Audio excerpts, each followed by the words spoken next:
काही टेन्शन नाही ना?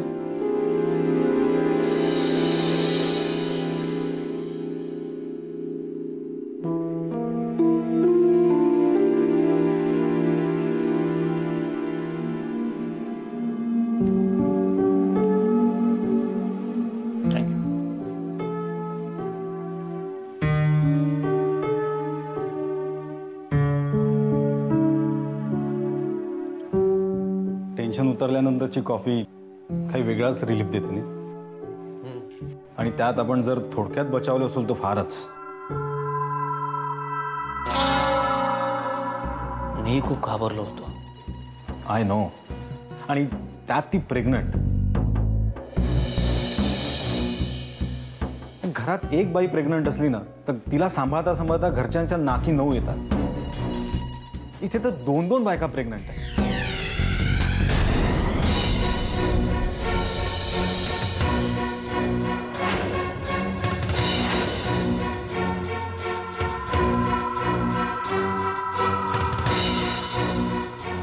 दोन बायका?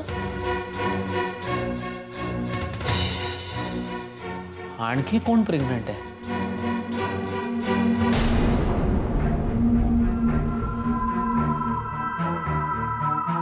पलाश कोण म्हणजे? Excuse me. हॅलो. हा बोल बेटा. हो हो ओके ओके ओके. शुभंकर, अरे कार्तिकाचा कथ्थकचा क्लास आहे, मला निघायला हवं. ओके. अरे कॉफी तर पिऊन जा. नाही घेतली मी. It's okay. हो thanks for everything. Thanks a lot. Welcome. Thank you. काळजी. बाय.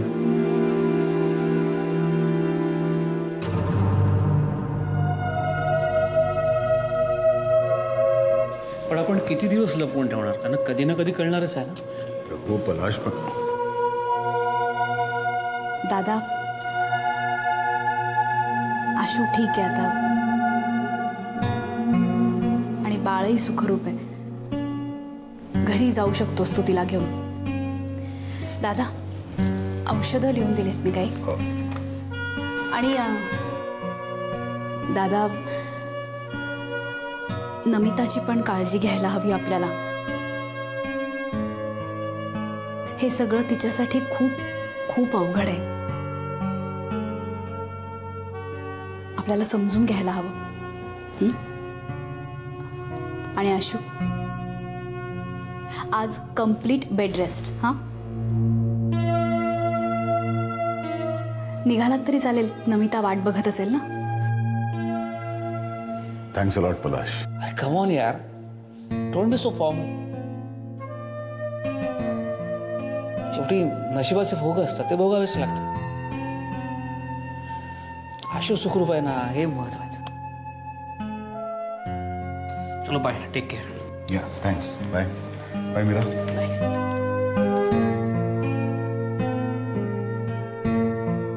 हाय ग. पलाश, तुला खरंच लागलेलं नाहीये ना? नाही ग बाई. बरं काय तुझं? तू घरी येतेस का काय? नाही, मला अजून 2-3 केसेस अटेंड करायच्यात. मलाही मीटिंग आहे. निघू? हो. जाताना ना माझ्या केबिनमध्ये पहिल्या ड्रॉवरमध्ये एक CD ठेवली बघ. मिहिरला हवी होती ना, ती मी मागवली होती. तेवढी घेऊन जाशील? चल बाय. बाय.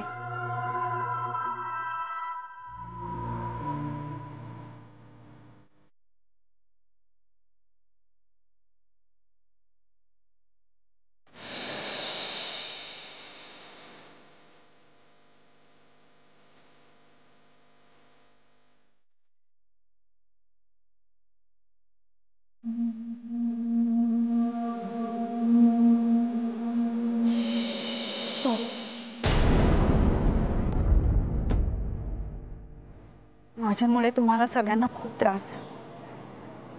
मी असं वागायला नको. अश्विनी, काहीतरी वेड्यासारखं बोलू नकोस. इनफॅक्ट मीच तुला सॉरी म्हणायला पाहिजे. पण मला वाटतं ही वेळ आणि जागा दोन्ही योग्य नाही आहे.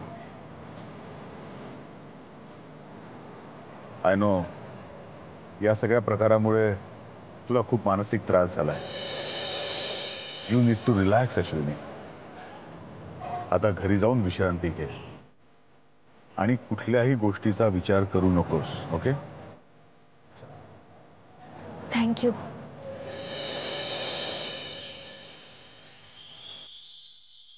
मला समजून घेतल्याबद्दल.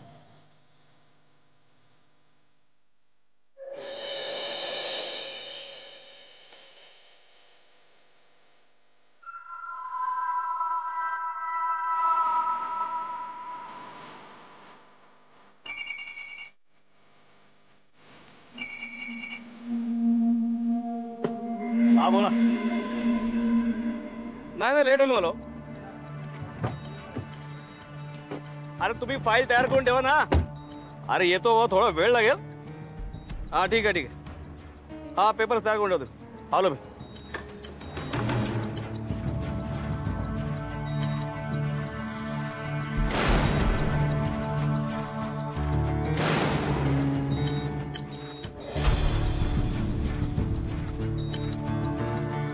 एक मिनिट. रिसेप्शन कुठे इकडे? साहेब तिकडे आहे.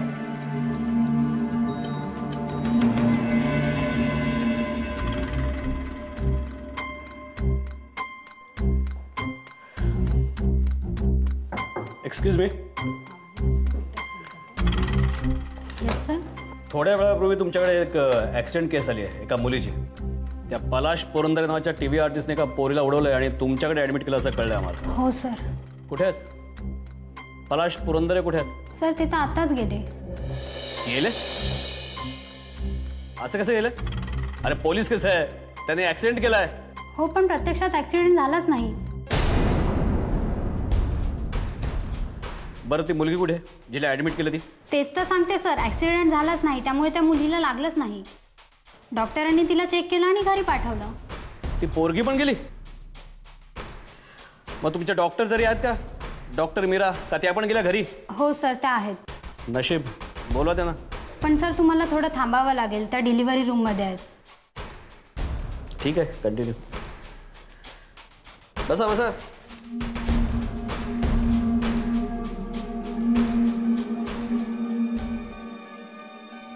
हा कटके, हे बघा मी काय सांगतोय ते नीट लक्षात घ्या. तो तुमचा पलाश पुरंदरे आहे ना, त्याच्यावर कडक नजर ठेवायची. कुठे जातो, काय करतो, कुणाला भेटतो, सगळ्याची बित्तम बातमी काढायची. आणि घरी जायचं नाही, चौकीवरती यायचं, मला भेटायचं, रिपोर्ट करायचं आणि मग जायचं. कळलं?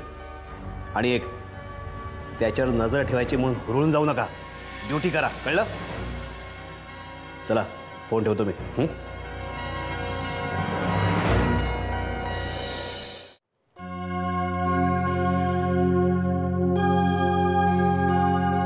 अहो अहो उठा, काढा घ्या जरा. उठा. कशाला आता? ऍसिडिटी झाली ना मला, म्हणून तुम्हाला काढा देते. उठा उठा उठा.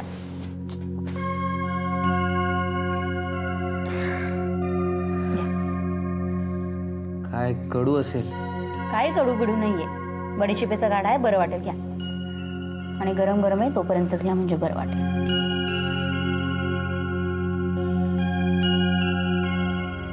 आणि जळजळ थांबली का तुमची आता? थांबली. अस्वस्थ वाटतच आहे जरा. आराम नाहीये जरा सुद्धा तुम्हाला. त्या शिकवण्याच्या मागे हिंडत असता. शनिवार वेळा सुद्धा क्लासला जाता शिकवायला. आराम नको जरा तरी करायला? आता तो काढा प्या आणि स्वस्थ झोपून राहा. आणि उद्या सकाळी लवकर उठू नका शाळेत जाण्यासाठी. सुट्टी घ्या उद्या. नाही एक दिवस शाळेत गेला तर मुलं काही नापास नाही होते तुमची. प्या काढा प्या.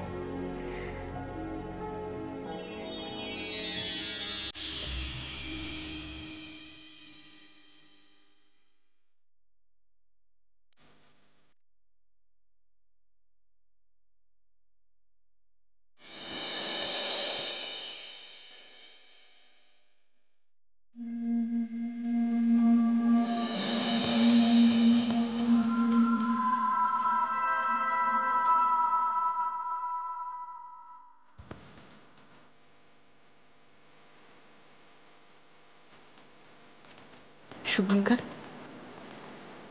ठीक आहे ना सगळं? मीराने सांगितलंय रेस्ट घ्यायला पाहिजे.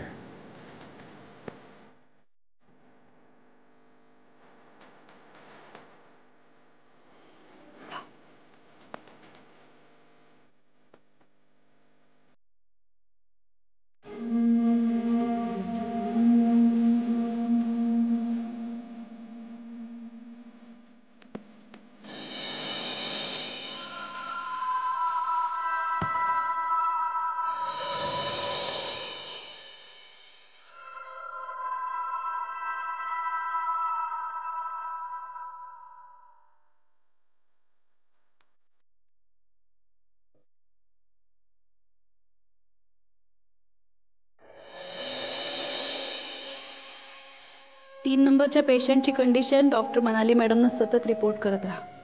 आणि 9 नंबरची पेशंट जरा डिप्रेस झाली आहे, तिची बेबी इन्क्युबेटरमध्ये आहे म्हणून. बेबी इम्प्रूव्ह करते, थोड्या थोड्या वेळाने सतत सांगत राहा तिला. Yes madam. Madam inspector Holkar आले होते. इन्स्पेक्टर होळकर? हो, पलाश सरांच्या ॲक्सिडेंटबद्दल विचारत होते. सेलिब्रिटीचा ॲक्सिडेंट होता ना, पोलीस पोचणारच मागोमाग. नशीब मीडियावाले नाही आले. जाऊ दे, तू विसर आता ते सगळं. गेलीस तरी चालेल. डॉक्टर मीरा, आशू कुठे आहे? मला भेटायचं तिला. आशू घरी गेली. आय मीन प्रधानांच्या घरी गेली. एवढं सगळं झालं तरी साधं कळवावं असं वाटलं नाही ना मला. मग कळलं कसं तुला? पलाशने सांगितलं मला फोनवर. पलाश कुठे आहे? कुठे म्हणजे? इथे नाही आहे. पण मला तर तो म्हणाला हॉस्पिटलमध्ये आहे म्हणून. होता, मीटिंगला गेलाय. मीटिंग? तुला नाही माहीत? तूच ठरवली असशील ना. Excuse me, for your kind information, आजच्या स्केड्यूलमध्ये एकही मीटिंग प्लॅन नाही.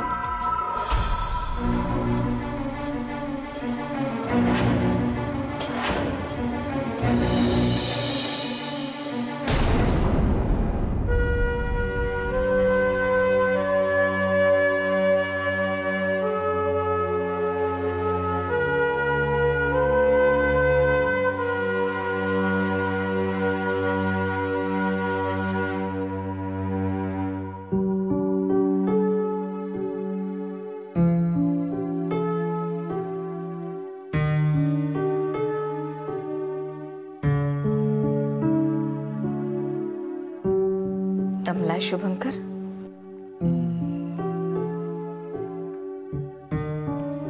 कॉफी घे, बरं वाटेल.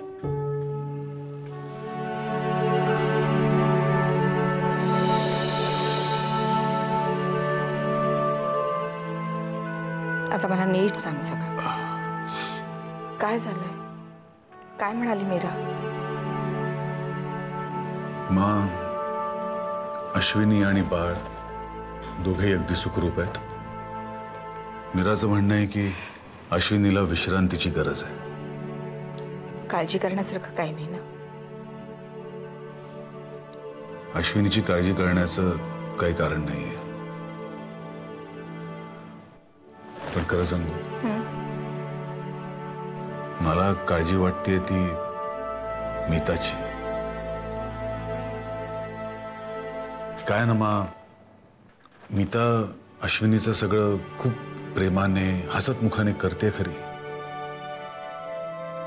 पण त्यामागे तिची लपलेली वेदना आपण कोणी लक्षातच घेत नाही आहोत. यु नो मा, तिला सुरुवातीपासून एक भीती आहे की तिला बाळाची आई कोणी समजणारच नाही. जगाला हे खरंच नाही वाटणार की बाळाची आई ती आहे. अगोदरपासनं हे सगळं तिच्या डोक्यात होतच, पण आता ही गोष्ट अगदी काठाशी आली आहे. त्यामुळे लोकांना काय सांगायचं, काय नाही सांगायचं, ते कसं सांगायचं काही कळतच नाही मला. हा विचार करून करून खरंच खूप थकायला होतं का. पण मला फक्त एकच गोष्ट माहिती आहे, काहीही झालं तरी लोकांनी नमितालाच बाळाची आई म्हणायला पाहिजे, बस.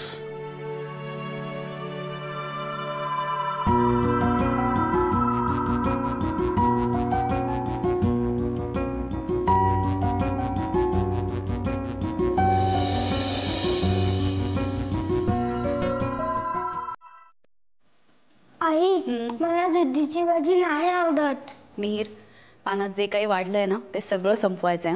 अजिबात तक्रार करायची नाही. आई, तुम्ही माझ्या मदरची काहीतरी गोष्ट सांग ना, म्हणजे मी भाजीकडे लक्ष नाही देणार आणि पटापट खाईन. का? भाजीकडे बघत भाजी खाल्ली तर भाजी तुला खाणार आहे का? जेव ना आपला आपला.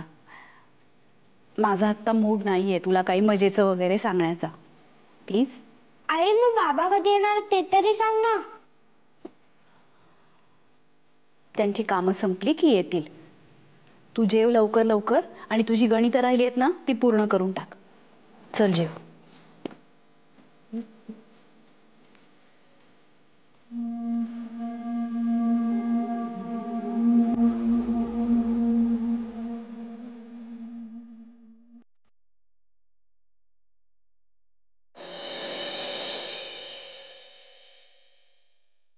तुझं गणित तुला सुटणार आहे, पण माझ्या गणिताचं सगळं चुकल्यासारखंच झालंय.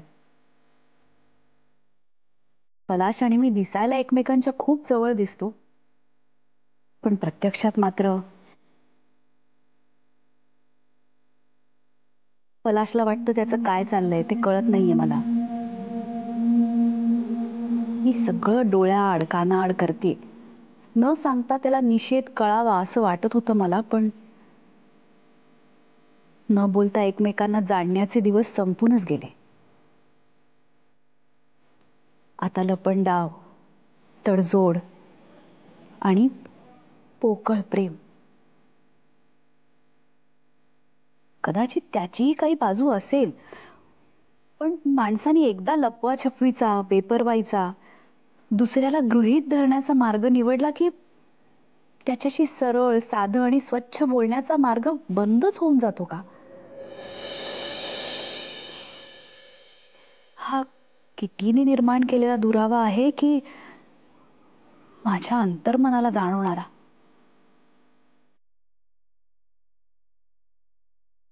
काय स्टँड घ्यायला हवाय मी? आई, आई, आई, माझं जेवण झालं. मी बाबांना फोन लावू आणि विचारू कधी येणार आहेत? नको, मीटिंग मध्ये असतील ते. तुझा हात धो जा.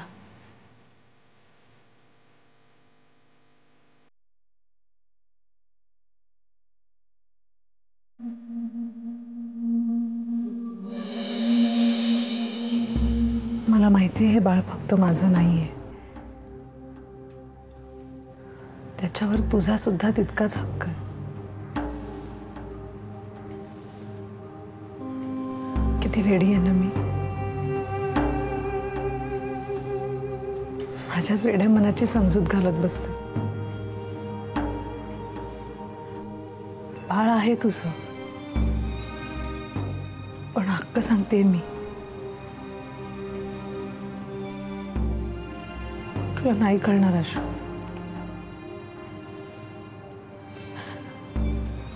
पण एक सांगू,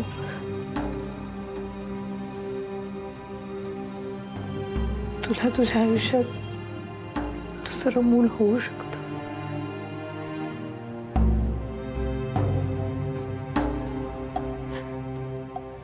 तुझं आणि तुझ्या समीरचं छानसं गुंडस असं बाळ. आणि होऊ शकतं नाही, होईलच ना. पण माझ्यासाठी मात्र शुभंकरच्या बाळाची आई होण्याची एकच संधी.